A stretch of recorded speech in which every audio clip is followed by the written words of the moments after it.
संतांच्या सानिध्यात गेल्याच्या नंतरच विवेक होतो. सज्जनांच्या संगतीत गेल्याच्या नंतरच विवेक प्राप्त होतो. कारण काय आहे, इतरांच्या होऊ शकत नाही का?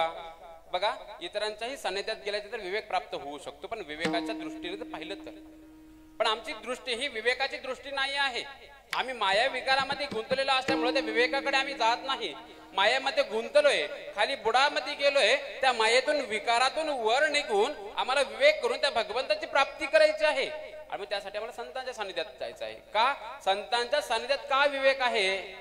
बघा, ज्ञानेश्वरीमध्ये एक ओवी आलेली आहे की चंद्र तेथे चंद्रिका, शंभू तेथे अंबिका, संत तिथे विवेका असणे जिके.